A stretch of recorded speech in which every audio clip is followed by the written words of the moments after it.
فاتحہ۔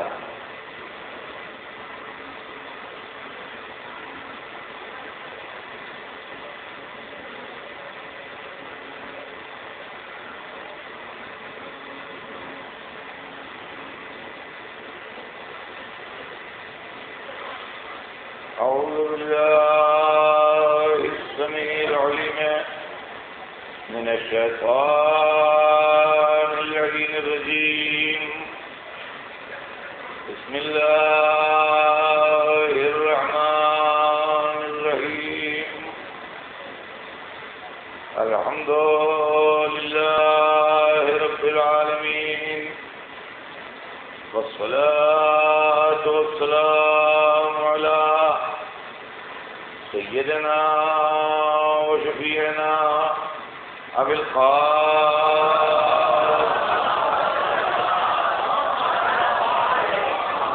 وآله الطيبين الطاهرين المعصومين،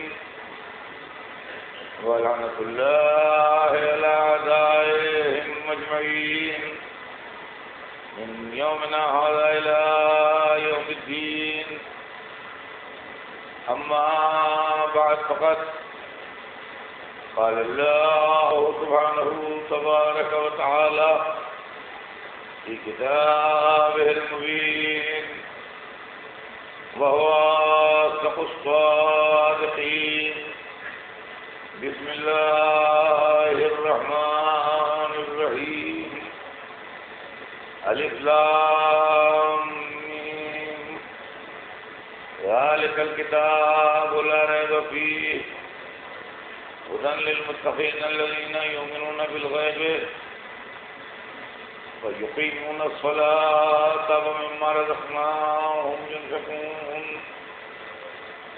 والذين آمنوا بما أنزل إليك وما أنزل من قبلك وبالآخرة هم يوقنون أولئك على هدى من ربهم وأولئك هم المفلحون.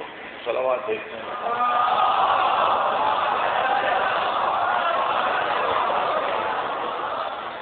ارشاد حضرت سے جناب رب العزت ہے تو بسم اللہ الرحمن الرحیم. الف لام میم. یہ کتاب یعنی قرآن پاک، اس میں کسی طرح کا کوئی شک نہیں ہے، اس میں کسی طرح کوئی شبہ نہیں ہے، اس میں کوئی ڈاؤٹ نہیں ہے. لا ریب فیہ ھدی للمتقین، یہ صاحبان تقویٰ کے لیے ہدایت ہے. کون سے متقین؟ وہ لوگ جو نمازوں کو قائم کرتے ہیں اور ہم نے جو ان کو رزق دیا ہے اس میں سے انفاق کرتے ہیں، خیرات کرتے ہیں. اور وہ لوگ جو اس چیز پر ایمان لائے ہیں جو ایک وحی ہم نے آپ پر نازل کی اور آپ کے پہلے والوں پر نازل کی، اور آخرت پر یقین رکھنے والوں ہیں. یہی وہ لوگ ہیں جو اللہ کی طرف سے ہدایت یافتہ ہیں، اور یہی وہ لوگ ہیں کہ جن کو اللہ نے فلاح عنایت فرمائی ہے، نجات. سلسلہ کلام ذہن عالی میں ہوگا. ہمارے آپ کے درمیان موضوع گفتگو قرآن ہے. ذالک الکتاب، یہ کتاب، یہ یعنی قرآن پاک. یہ کتاب کیا ہے؟ یہ کتاب رہنمائی ہے، یہ کتاب ہدایت ہے، یہ کتاب راستہ دکھانے کا ذریعہ ہے، یہ کتاب صراط مستقیم پر چلانے کا وسیلہ ہے. یہ کتاب دنیا اور آخرت میں آپ کی کامیابی کی ضمانت ہے. مگر کس کے لیے ہے؟ للمتقین، متقین کے لیے، صاحبان تقویٰ کے لیے. عزیزان گرامی، بات 5 دن لفظ کتاب سے آگے نہ بڑھی.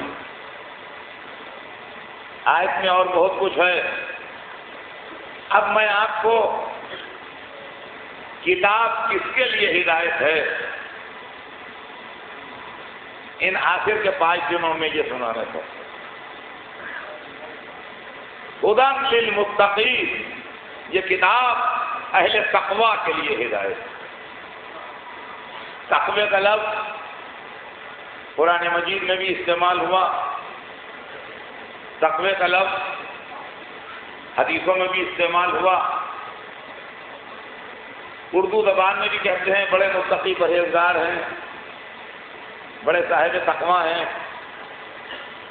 میں بچوں کو صرف یہ بتانا چاہتا ہوں، آپ تو مجھ سے زیادہ جانتے ہیں کہ تقوی کے معنی کیا ہے. تقوی کہتے کس کو ہیں؟ کیا چیز تقوی؟ تقوی کے معنی عربی زبان میں ڈر سے ہیں. تقوی معنی ڈر، خوف. توجہ سنیے گا عزیزان گرامی، شاید کہ مضمون میں نے کبھی پڑھا نہ ہو. تقوی کے معنی ہے ڈر، تقوی کے معنی ہے خوف. ڈر کو ہم نے کبھی اہمیت نہیں دی. ڈر، بچے ڈرتے ہیں، عورتیں ڈرتی ہیں، نہ سمجھ بے پڑھی لکھی عورتیں، ان کا اکیلے گھر میں ہمیں ڈر لگتا ہے، اندھیرے میں جانے میں ہمیں ڈر لگتا ہے. ارے بھائی اس کوٹھی میں ہم نہیں جائیں گے، ہماری طرف جو بڑے بڑے گھر ہوتے ہیں، لمبے لمبے صحن، دالان اور کیا ہو، ان کا رات کو ہمیں یہاں جانے میں ڈر لگتا ہے. یہ ڈر نہیں.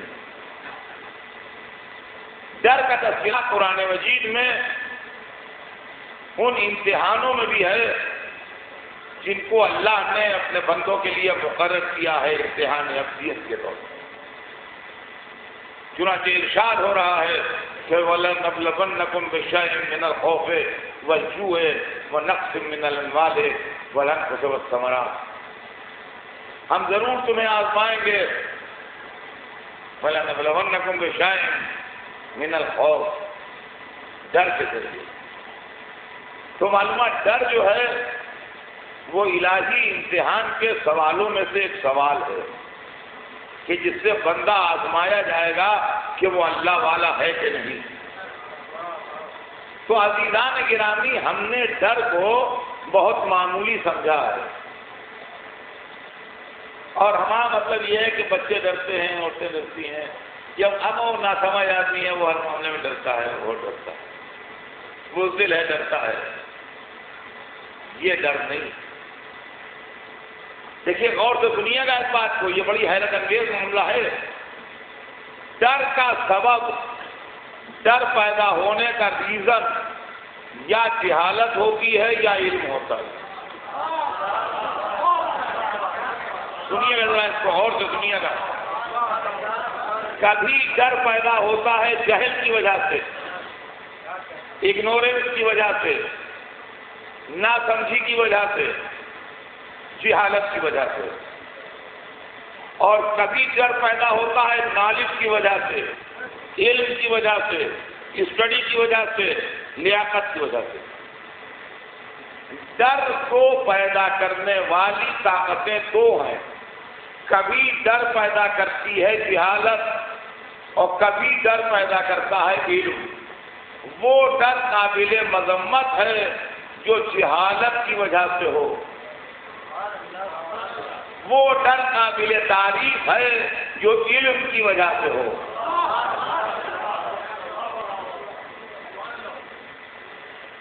زندگی بھر آپ نے ڈر کا لفظ استعمال کیا ہوگا، مگر آج ذرا دیکھیے ڈر صاحب کتنے بڑے آدمی ہیں. ڈر یا جہالت پیدا کرتی ہے یا علم پیدا کرتا ہے. دنیا کا اب آئیے جہالت پیدا کرتی ہے ڈر. 5 برس کا بچہ ہے چھوٹا سا گھر میں، سارا گھر شادی میں جا رہا ہے. کسی بڑے نے بچے سے مذاق میں کہا کہ بیٹے ہم لوگ تو شادی میں جا رہے ہیں، تم گھر لے کے بیٹھنا، تمہیں یہیں رہنا ہے، گھر کی حفاظت کرنا ہے.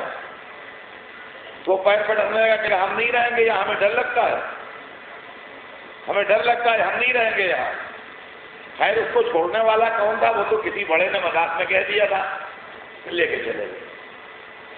یہ لڑکا اسی گھر میں، اسی کا گھر تھا، اس کے باپ کا گھر تھا، اسی میں یہاں 5 برس کا تھا، 25 برس کا ہو گیا، جوان ہو گیا. جناب شادی میں پھر ایک دن لوگ جا رہے تھے، تو وہ صاحب جنہوں نے اس سے کہا تھا مذاق میں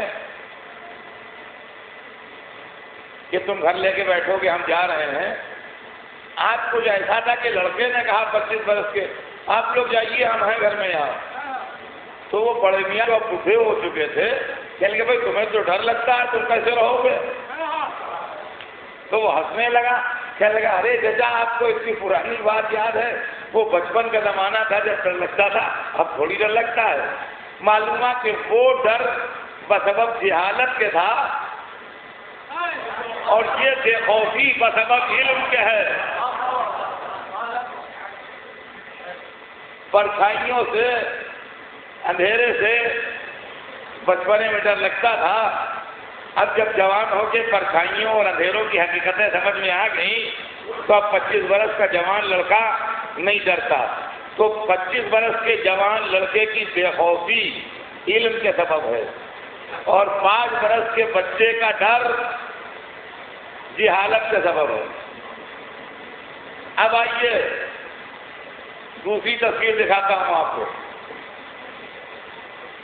دوسری تصویر دیکھیے.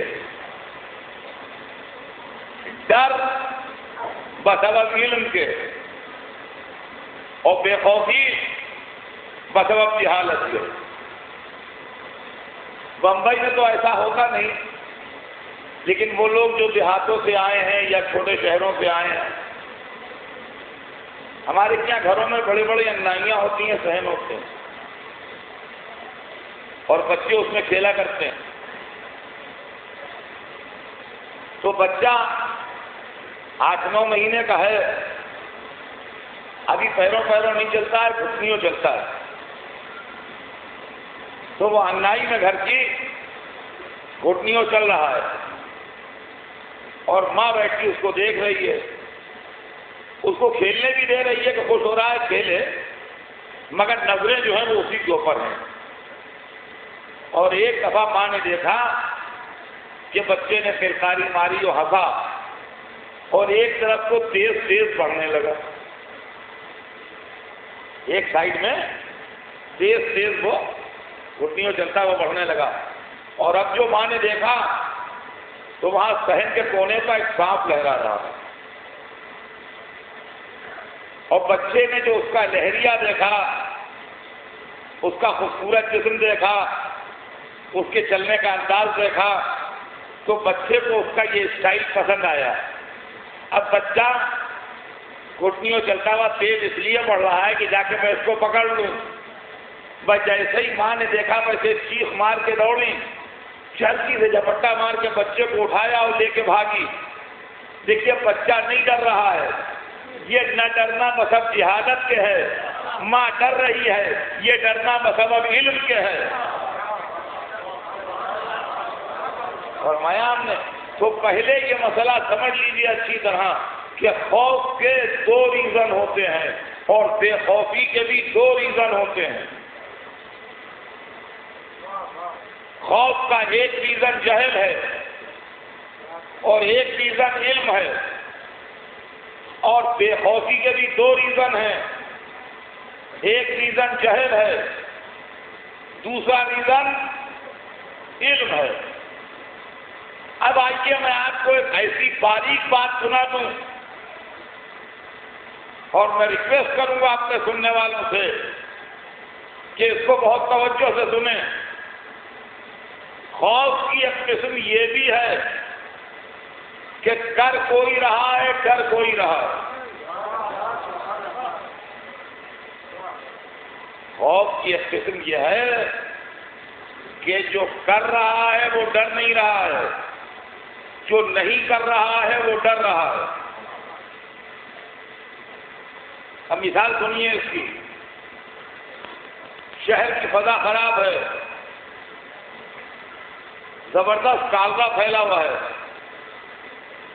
روزانہ 10-20 موتیں ہو جاتی ہیں، 100-200 آدمی اسپتال میں ایڈمٹ ہو جاتے ہیں، کارپوریشن کی طرف سے اعلان ہو رہے ہیں باہر کی چیزیں نہ کھائیے، سڑی گلی چیزیں نہ کھائیے، کھلی ہوئی چیزیں نہ کھائیے، پانی ابال کے پیجیے، باسی چیزیں نہ کھائیے، کھانا گرم کھائیے۔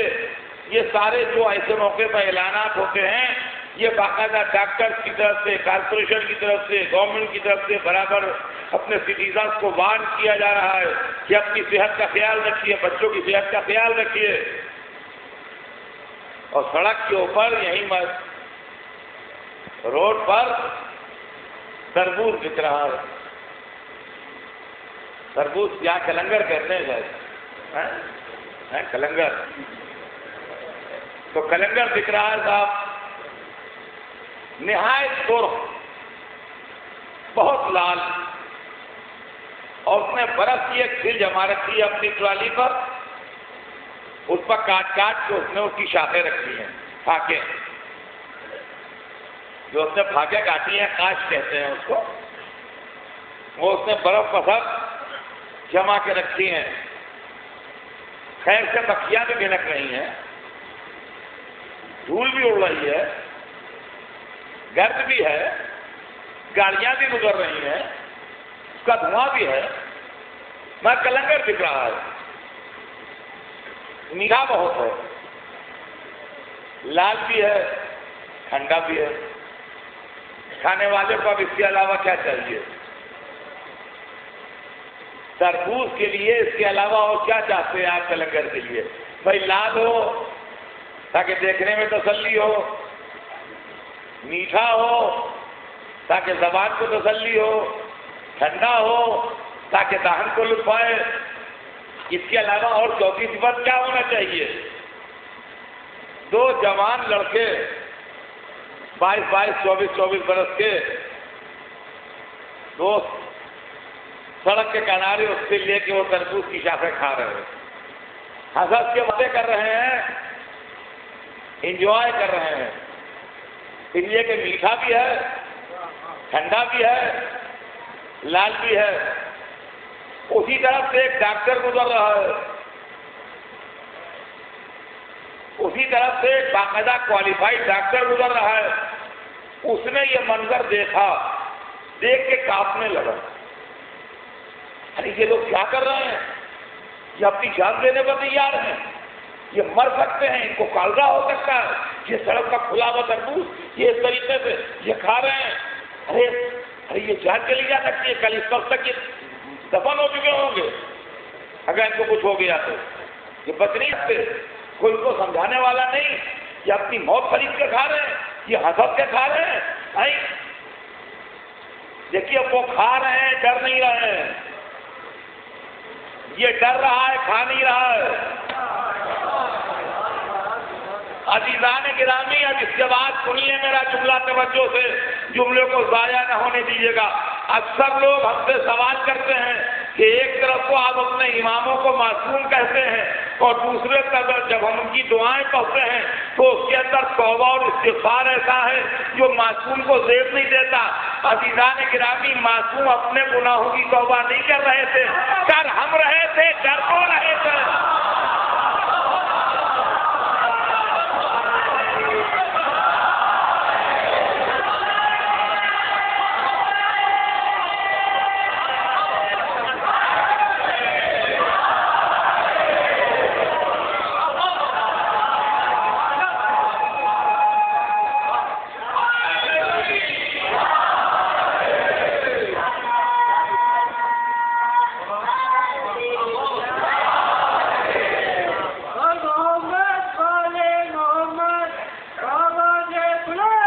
تو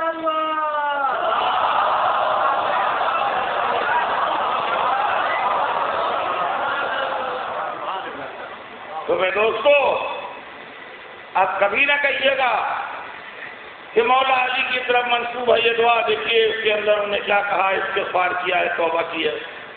دیکھیے چوتھے امام کی طرف منسوب ہے یہ دعا، انہوں نے کس طرح استغفار کیا ہے اس میں، اور کہیں یہ معصوم کی شان ہوتی ہے؟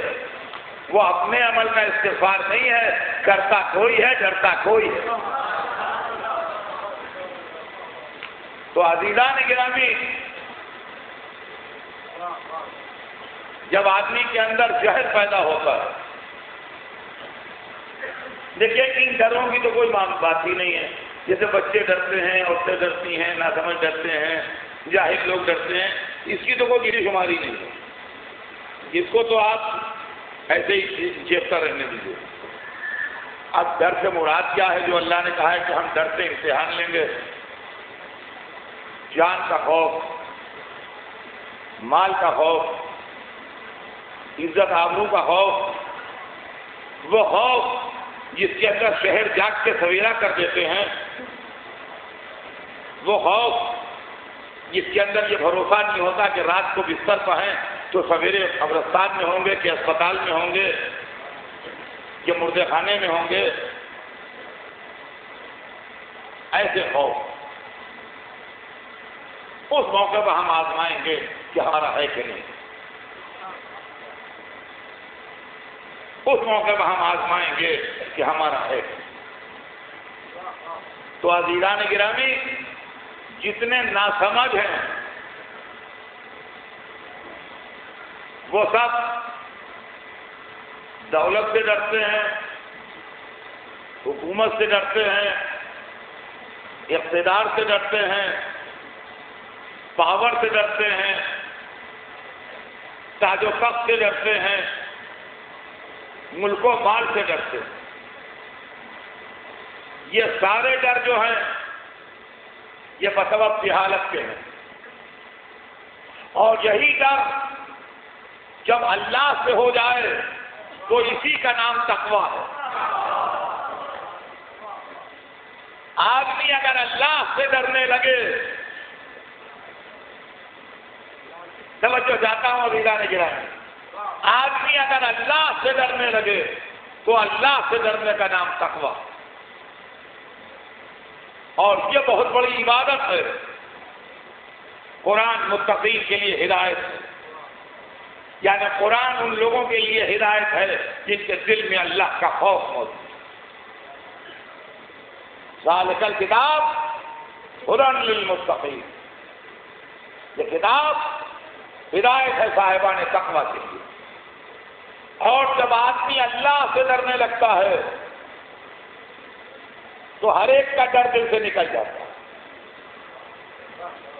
کہ نہ دولت سے ڈرتا ہے، نہ حکومت سے ڈرتا ہے، نہ تاج سے ڈرتا ہے، نہ تخت سے ڈرتا ہے، نہ سلطنت سے ڈرتا ہے، نہ لشکر سے ڈرتا ہے، نہ تلواروں سے ڈرتا ہے، نہ نیزوں سے ڈرتا ہے، کسی چیز سے نہیں ڈرتا۔ ہم میں اور خاندان خدا میں یہی فرق ہے، یہ بھی سن لیجیے، بڑا مائنیوٹ فرق ہے۔ ہم جناب موت سے ڈرتے ہیں، دنیا میں کوئی ایسا نہیں ہے جو موت سے نہ ڈرتا ہو۔ ایک فیشن بن گیا ہے کیا جی میں موت سے نہیں ڈرتا، یہ سمجھیے فیشن کا جملہ ہے، اجی میں موت سے نہیں ڈرتا۔ میاں میں نے تو آج تک کوئی دیکھا نا جو موت سے نہ ڈرتا، میں نے بھی کافی طویل عمر گزار لی ہے، زبانی ہر ایک کہتا ہے کہ میں موت سے نہیں ڈرتا، خدا نہ کرے آ جائے سامنے۔ چلیے مضمون کچھ بھاری نہ ہو، ذرا سا دماغ کو ہلکا کرنے کے لیے ایک واقعہ سنا دوں آپ کو، لطیفہ ہی سمجھیے۔ ایک بڑی تھی 80 برس کی، بڑھاپے کی وجہ سے آنکھیں کمزور، گھٹنے کمزور، ہاتھ پیروں میں درد، منہ میں دانت نہیں، مطلب جو بڑھاپے میں جو سب کیفیتیں ہوتی ہیں وہ سب تھیں. تو اٹھتے بیٹھتے کہتی تھی یا اللہ آپ تو موت بھیج دے، یا اللہ آپ تو موت بھیج دے، یا اللہ آپ بہت جی لیے موت بھیج دے. تو بیچاری اپنے سیدھے پنے میں کہتی تھی. کبھی موت دیکھی تو تھی. ان کے میاں بھی زندہ تھے، تو جب یہ 80-82 کی تھی تو وہ بھی 85-86 کے تھے، تو وہ بھی بڈھے گھر، وہ بھی زندہ تھے، وہ بھی تھے. اتفاق سے 2 دن سے انہیں بخار آ گیا. تو گھر کی سچویشن یہ تھی کہ دروازہ تھا، دروازے کے بعد صحن تھا، صحن کے بعد دالان تھا، دالان میں بڑی بھی رہتی تھیں، پلنگ بچھا تھا ان کا، تخت بچھا تھا، پاندان رکھا تھا ان کا، سب سامان تھا ان کا، اور سائڈ میں کمرہ تھا، کمرے میں بڑے میاں رہتے تھے. سمجھے آپ؟ یہ سچویشن سمجھ لیجیے گا گھر کی. کمرے میں بڑے میاں رہتے تھے، سامنے دالان میں بڑی بھی رہتی تھی. یہ صورت تھی گھر کی. بڑے میاں کو 2-3 دن سے بخار آ رہا تھا. محلے میں تھی کہیں شادی، تو رات کو کھانا وانا پکا تھا. سویرے پلاؤ کی دیگیں جو تھیں وہ دھوئی جا رہی تھیں. ادھر سے بھینسوں والا اپنی بھینسیں لے کے گزرا، تو ایک دیگ میں تھوڑا سا پانی تھا، تو بھینس نے اس میں منہ ڈال دیا پانی پینے کے لیے. جب اس نے منہ اٹھایا تو اس کے سینگ پھنس گئے اس کے اندر دیگ کے منہ میں، تو اس نے دیگ سمیت منہ اٹھایا. تو اب ذرا صورتحال دیکھیے کیا ہے کہ کالی بھینس، اس کے منہ کے اوپر پوری کالی دیگ چڑھی ہوئی. بڑی بھی اسی وقت بیٹھی تھی یہ کہہ کے کہ یا اللہ بس اب موت بھیج دے. بھینس کو اب کچھ چونکہ اس کے منہ پر دیگ چڑھی تھی اس لیے اس کو کچھ دکھائی تو دے نہیں رہا تھا. وہ بھاگی جو سامنے ان کا دروازہ تھا، وہ دروازے میں گھسی. ادھر انہوں نے کہا یا اللہ موت بھیج دے. ادھر دھاؤ سے دروازہ کھلا اور اس کے اندر سے ایک ایسا مخلوق گھسا جو ان نے کبھی دیکھا نہیں تھا. ان کی سمجھ میں نہیں آیا، یہ سمجھی موت آ گئی. بس جیسے ہی دیکھا کہ وہ ادھر لیتے ہیں، وہ ادھر لیتے ہیں، وہ ادھر لیتے ہیں.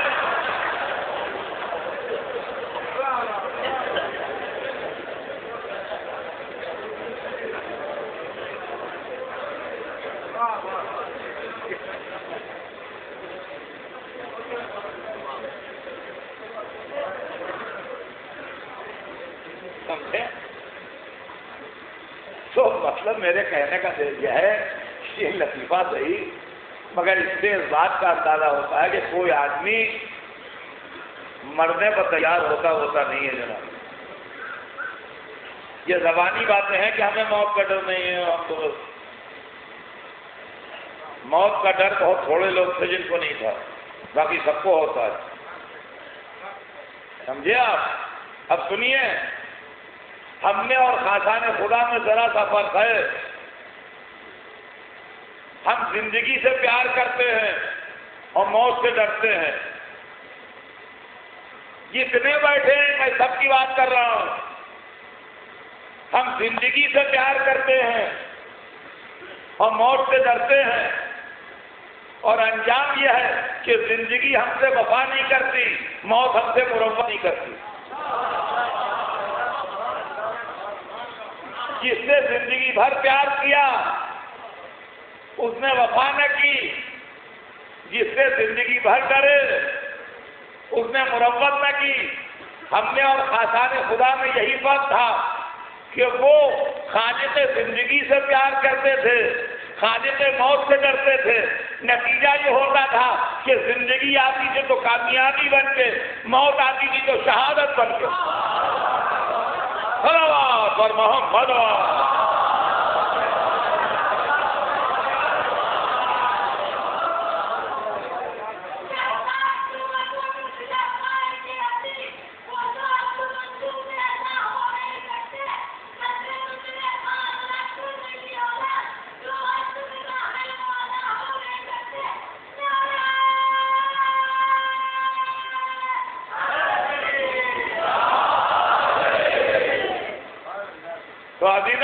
میں اب سنیے، جب آدمی کے دل میں اللہ کا خوف پیدا ہو جاتا ہے تو دنیا میں ہر ایک کا خوف اس کے دل سے نکل جاتا ہے اور اس کے دل میں کسی کا ڈر برقرار نہیں رہتا۔ قرآن مجید پڑھیے، جس وقت فرعون نے جادوگروں کو بلایا ہے موسیٰ کا مقابلہ کرنے کے لیے، وہ میدان میں بیٹھے قسمیں کھا رہے تھے، وَبِعِزَّتِ فِرْعَوْنَ نَحْنُ الْغَالِبُونَ، عزت فرعون کی قسم۔ یہ پورا واقعہ ڈیٹیل سے قرآن پاک میں ہے، آپ قرآن میں پڑھ سکتے ہیں۔ عزت فرعون کی قسم، ہم ہی جیتیں گے، ہم ہی غالب ہوں گے، ہم ہی کامیاب ہوں گے۔ اور فرعون سے کہہ رہے تھے ہم جیت جائیں گے تو انعام دو گے، ہم جیت جائیں گے تو مقرب بناؤ گے ہمیں۔ اور وہ بھی وعدے کر رہا تھا، ہاں اگر تم جیت گئے تو تم ہمارے مقربین میں ہوگے، اگر تم جیت گئے تو تم انعام پانے والوں میں ہوگے۔ وہ بھی خوب وعدے کر رہا تھا اور یہ اس کی خوشامد میں لگے ہوئے تھے اور فرعون فرعون فرعون کر رہے تھے، مگر ساتھ تھے فن کے جاننے والے۔ دیکھیے ایک بات سنیے گا، وہ گمراہ تھے اور کافر تھے لیکن اپنے فن میں کامل تھے، یعنی جادو جاننے میں، سحر جاننے میں، میجک کے جاننے میں ان کا جواب نہیں تھا۔ وہ دنیا میں سیدھے لوگ تھے۔ چنانچہ قرآن کہتا ہے، یہ کوئی اور کتاب کہتی ہوتی تو ہم کہتے مبالغہ ہے یا بات صحیح نہیں ہے یا کچھ زیادتی ہے، کمی ہے، نہ، قرآن کہتا ہے کہ جب مقابلہ شروع ہوا اور انہوں نے اپنے تھیلوں میں سے کچھ رسی کے ٹکڑے نکالے، کچھ لکڑیاں نکالیں اور اس پر منتر پڑھ پڑھ کے پھونکے اور اس کو زمین پر ڈال دیا تو وہ چلتے پھرتے صاف بن گئے۔ تو دیکھیے اگر وہ جاننے والے نہیں تھے تو یہ کیسے ہو گیا، اور اگر صاف بنے نہیں تو معاذ اللہ قرآن غلط بیانی تو کرے گا نہیں، صاف تو صاف وہ بن گئے۔ انہوں نے لکڑی کے ٹکڑوں اور رسی کے ٹکڑوں پر کچھ پڑھ کے پھونکا اور زمین پر ڈال دیا، وہ چلتے پھرتے صاف بن گئے۔ تو قرآن کہتا ہے ہم نے موسیٰ کا حکم بھیجا کہ فالق عصاک، موسیٰ یہ ہاتھ میں جو چھڑی لیے ہو تم، یہ عصا جو ہے تمہارا، تم اس کو ڈال دو۔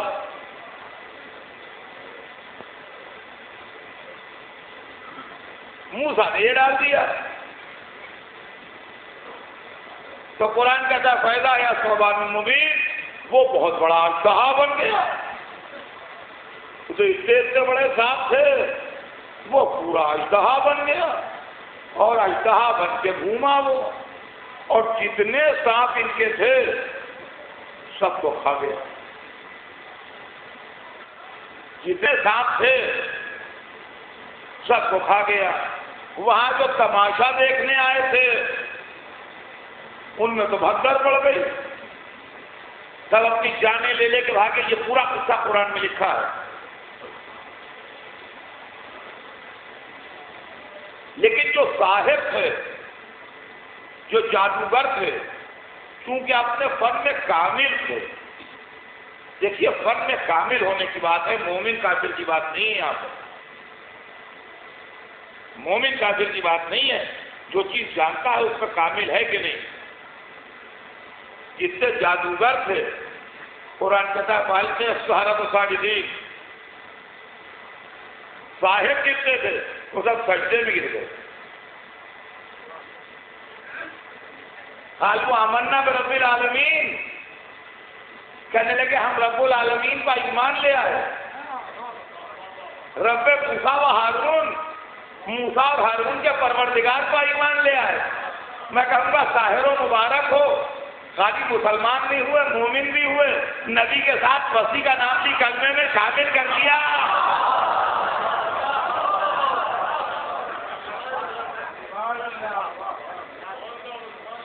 موسیٰ و ہارون کا ان کے پروردگار کا ایمان لائے۔ یہ واقعہ قرآن میں لکھا ہے، بڑا امپورٹنٹ واقعہ ہے،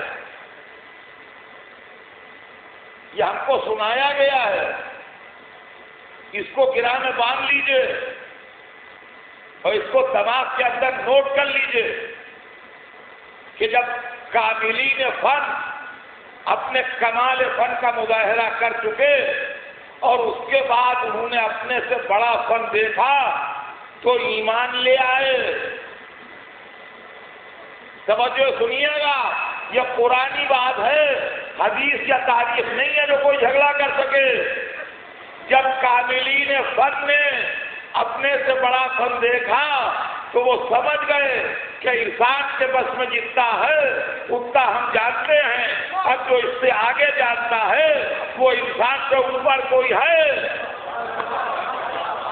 اب آرام سے بیٹھیے، دنیا کو ترقی کرنے دیجیے، علم کو پھیلنے دیجیے۔ جب علم پھیل جائے گا تو آخری محمد جب لا کے قرآن پیش کرے گا، صلوات پر محمد۔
تو عزیزان گرامی،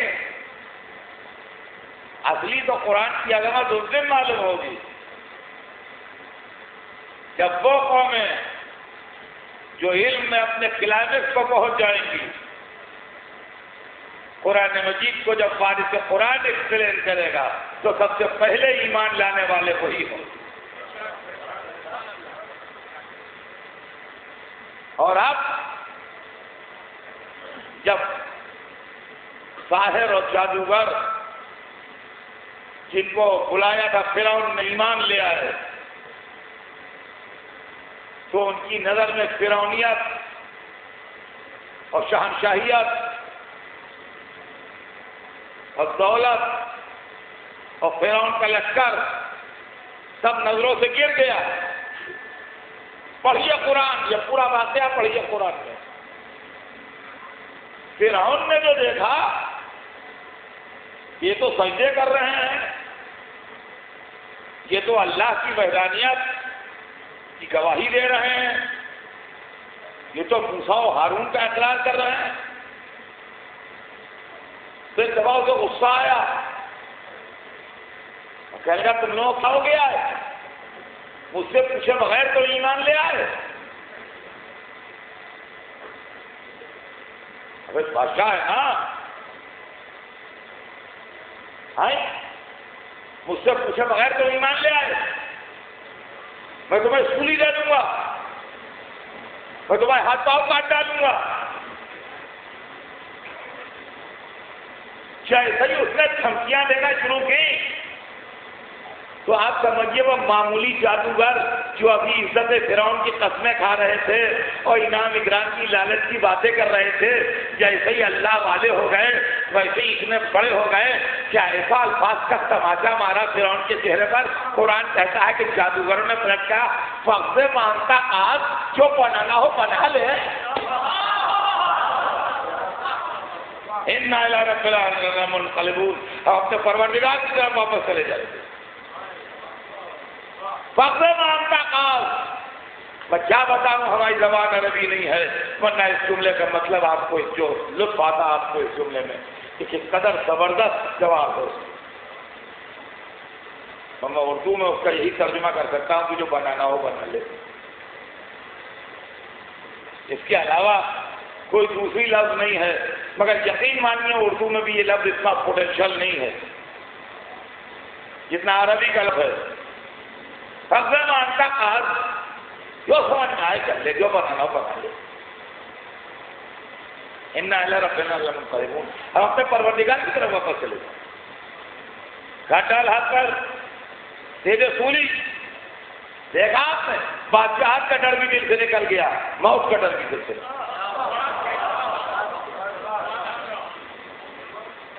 تو عزیزان گرامی، خوف اللہ سے خوف، اور جب اللہ سے خوف پیدا ہو جاتا ہے تو پھر آدمی کو موت کا خوف نہیں رہتا۔ مولا علی کو رسول نے بھیجا ہی جہاد پر، تلوار لے کے جا رہے ہیں، راستے میں ایک ایسٹرولوجسٹ بیٹھتا تھا، ہم نے دیکھا سلامت ہی آتے جاتے، یعنی کہاں جا رہے ہو؟ کہا جہاد پر جا رہا ہوں، رسول نے بھیجا ہے، رسول نے بھیجا ہے جہاد کرنے جا رہا ہوں۔ کہا آج نہ جاؤ، واپس چلے جاؤ گھر۔ کہا کیوں؟ کہا آج تمہاری اسٹار بہت خراب ہے، بہت خراب ہے، آج تو علی تم یقیناً مار لیے جاؤ گے، آج زندہ نہیں پرسو، اگر چلے گئے آج تو میت بھی آئے گی تمہاری۔ کہنے لگے کیا وقت ہے؟ مجھے رسول نے حکم دیا، میں راہ خدا میں جا رہا ہوں، اس میں مار لینا اور مر جانا کیا؟ زیادہ زیادہ مارا جاؤں گا تو شہادت ملے گی، اگر تیرا ہی کہنا صحیح ہے تب بھی بڑا مرتبہ ملے گا، رسول کا حکم ٹالا ہی کیسے جائے؟ میں تو جاؤں گا، اور رہ گیا تیرا یہ کہنا کہ آج مار لیے جاؤ گے، مار لیا جائے، راہ خدا میں مارا جاؤں گا، حکم رسول کی اطاعت میں مارا جاؤں گا، میں شہید ہوں، چلے گا کیا؟ وہاں ڈر پر تو تھا نہیں کوئی، چلے گئے، وہاں جا کے مار پیٹ کے اپنے اس کو جس کے لیے بھیجے گئے تھے اس کو مار پیٹ کے اپنے خیریت سے پلٹ سے آ گئے۔ تو وہ تو جاتے آتے میں راستے ہی میں رہتا تھا، روز کا راستہ تھا، تو اسی بیٹھا ہوا تھا وہ دروازے میں اپنے، تو اس سے صاف سلامت ہوئی۔ کہاں جا؟ کہا ہوا میں تو آ گیا خیریت، تمہارا علم گرا گیا، میں تو خیریت سے آ گیا، سر پکڑ کے بیٹھ گیا۔ کہنے لگا یہ علی کیا بتاؤں، دیکھو یہ ستارہ جو یہاں سے یہاں تک 70 برس میں جاتا ہے، 70 ایئر چاہیے اس کو یہاں سے یہاں پہنچنے میں، 15 منٹ میں پہنچ گیا،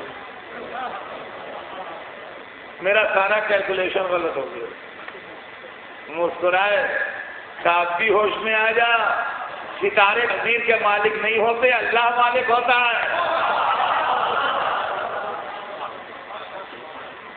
عزیزان گرامی، تقوی الہی، خوف خدا، دنیا میں ہر آدمی ڈرا، علی کہیں نہ ڈرے. بات زندگی رہی تو کل آگے بڑھے گی. سنیے، علی کہیں نہ ڈرے، نہ موت کی گھاٹیوں میں ڈرے، نہ تلواروں کے سائے میں سونے سے ڈرے، نہ پورے لشکروں کا حملہ روکنے میں ڈرے، نہ تیر و تلوار سے ڈرے، نہ عرب کے نامور شہسواروں سے ڈرے. جو کہیں نہ ڈرا وہ ایک دن ہم کو ڈرتا ہوا دکھائی دیا،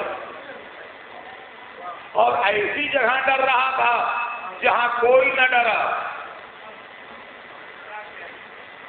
دنیا میں کوئی جہاں نہ ڈرا وہاں علی ڈر رہے تھے. وضو کر چکے تھے، مصلے پر جا رہے تھے، چہرہ سرد ہو رہا تھا، جسم کانپ رہا تھا. کسی نے کہا یا علی آپ کا یہ ہاتھ چھڑک دیا، تجھے کیا خبر کس بادشاہ کے سامنے جا رہا. یہ ہے معرفت خدا، یہ ہے معرفت خدا.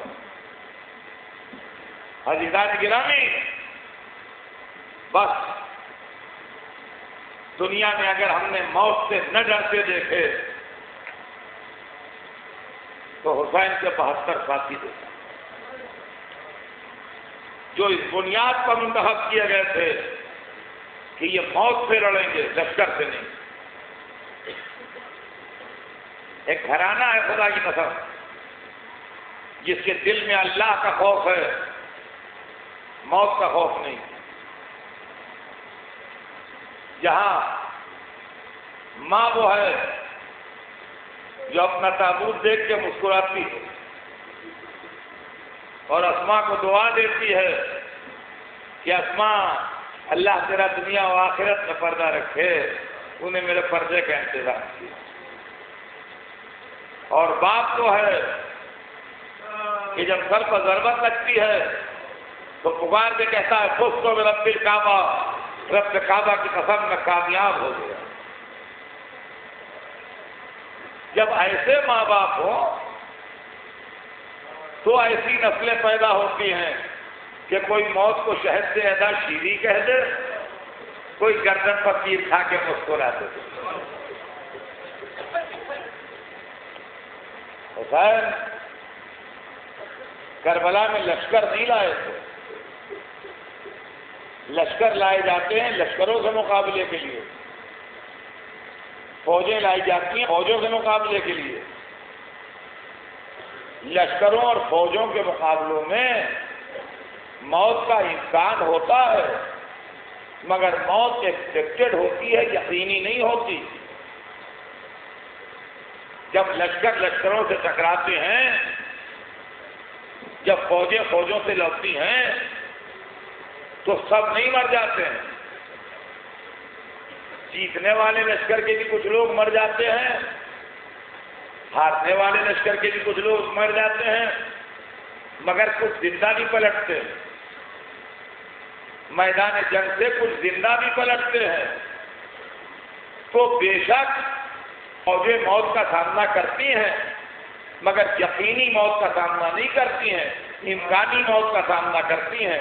حسین ان لوگوں کو سلیکٹ کر کے لائے تھے جو یقینی موت کی آنکھوں میں آنکھیں ڈال کے مسکرا سکتے. ہماری جانیں نثار ہو جائیں کربلا کے ان 72 پر جو موت کو زندگی بتا رہے تھے اور زندگی کو موت. دنیا میں ہمیشہ ہم نے یہ سنا کہ موت پیچھا کر رہی ہے اور آدمی بھاگ رہا ہے، لیکن یہ ہم نے پہلی مرتبہ کربلا میں دیکھا کہ آدمی پیچھا کر رہا ہے اور موت بھاگ رہی ہے. اصحاب حسین میں ہر بچہ، ہر جوان، ہر بوڑھا موت کے لیے تیار تھا. اور عزیزان گرامی، اتنی بڑی کامیابی جو حسین کو ملی وہ فوجوں سے نہ ملتی، لشکروں سے نہ ملتی. بہت بڑا لشکر لے کے آ جاتے حسین، سب اپنے ساتھیوں کو لے آتے، عباس بھی ہوتے، مسلم بھی ہوتے، عبداللہ ابن جعفر بھی ہوتے، محمد حنفیہ بھی ہوتے، بنی ہاشم کے ساتھ دلیر اکٹھا ہوتے، سب کو اجازت میدان بھی ملتی، یہاں مار لو، آج دشمن کو بچنے نہ دینا، اور لاکھ دو لاکھ کا لشکر بھی ہوتا تو ہوتا کیا؟ ہوتا کیا؟ اچھا صاحب ہوتا یہ کہ حسین جیت جاتے، حسین جیت جاتے، یزید کا لشکر مارا جاتا، پھر کیا ہوتا؟ پھر کیا ہوتا؟ تو سوچیے گا، کافی ہوتا کہ یزید تخت سے اتر جاتا، اقتدار حسین کو مل جاتا، ٹھیک بات، پھر کیا ہوتا؟ کیا اس کا کیا مطلب؟ کیا بھائی مطلب یہ ہے کہ جن قبیلوں نے ساتھ دیا تھا، جن لوگوں نے ساتھ دیا تھا، جن گروہوں نے ساتھ دیا تھا، جن خاندانوں نے ساتھ دیا تھا، جب حسین تخت اقتدار کو بیٹھ جاتے تو وہ سب آتے، مولا ہمارے قبیلے نے پورے وقت میں ساتھ دیا آپ کا، اور مولا فلاں آدمی کہہ رہے تھے ہمارے کہ بھائی مولا سے جا کے گورنری مانگ لو فلاں علاقے کی، مولا ہمارے خاندان نے آپ کو پورے وقت میں ساتھ دیا جب یزید آپ سے بیعت مانگ رہا تھا، اور ہمارے اس سے آدمی مارے گئے، اب ہمارے خاندان والے وزیر ہیں کہ فلاں جگہ کا نخلستان جو ہے جا کے مولا سے اپنے نام لکھوا لو۔ عزیزان گرامی، یہ انسانی فطرت ہے، چاروں طرف سے مطالبے شروع ہوتے، جب مطالبے شروع ہوتے تو مطالبے ہوتے خلاف حق، مطالبے ہوتے خلاف حق، تو اب حسین امامت بچاتے کہ حکومت؟ صاحب یہ تو جائز نہیں ہے، میں کیسے تمہیں دے دوں؟ یہ تو فلاں کا حق ہے، میں کیسے تمہیں دے دوں؟ اس پر تو فلاں کا حق بنتا ہے، میں کیسے تمہیں دے دوں؟ تو سارے لوگ پلٹ جاتے، کہتے جب مصیبت میں پھنسے تھے، جب یزید بیعت مانگ رہا تھا، جب جان پر بنی تھی تو ہم سے مدد مانگی، اب جب بانٹنے کا وقت آیا تو دوسرے یاد آئے، حسین ہی کا لشکر حسین کا مخالف ہوتا، پھر اگر حسین اپنے لشکر والوں کے ہاتھ شہید ہوتے تو آج کی عظمت شہادت نہ ملتی جو مل گئی۔ آپ اس نقطے کو غور کیجئے، جو لوگ کہتے ہیں کہ حسین لوگوں کو کیوں لے کے نہیں، حسین 72 کو لائے، مگر 72 کے دل میں کوئی تمنا ہے دنیا، نہ حبیب نے کوئی مطالبہ کیا، نہ زہیر نے کوئی مطالبہ کیا، نہ حر نے کوئی مطالبہ کیا، نہ کسی چاہنے والے نے کوئی مطالبہ کیا۔ چاہنے والے جانے دیتے رہے، بازار شہادت گرم رہا، ایک ایک قربان ہوتا رہا، آخر میں جب دوست نہ رہے، ظہر کی نماز کے وقت تک دوست موجود تھے، جب سورج ڈھلا اور ظہر کا وقت تمام ہوا تو اب دوست باقی نہ تھے، اب عزیزوں کی باری آئی۔ عزیزوں میں سب سے پہلے اولاد عقیل نے اپنی جان دی، ہماری جانیں نثار ہو جائیں۔ عقیل کا بیٹا مسلم 9 ذوالحجہ کو پہلے ہی اپنی قربانی پیش کر چکا تھا۔ عقیل کے 2 معصوم پوتے، مسلم کے لال کوفے میں فرات کے کنارے پہلے ہی اپنی جانیں دے چکے، لیکن سلام ہو آل عقیل پر جس نے آن کے سب سے پہلے اپنی قربانی عرصہ میں پیش کی، اور جب اولاد عقیل کی قربانی پیش ہو چکی تو عبداللہ ابن جعفر نے اپنے 2 بیٹوں کو ساتھ کیا، اور محمد۔ ہماری جانیں نثار ہو جائیں، اے بی بی زینب، اے حسین کی دکھیا بہن زینب، شہزادی کیا آپ تیار ہیں کہ یہ مجمع آپ کو آپ کے بیٹوں اور محمد کا کرتا دے؟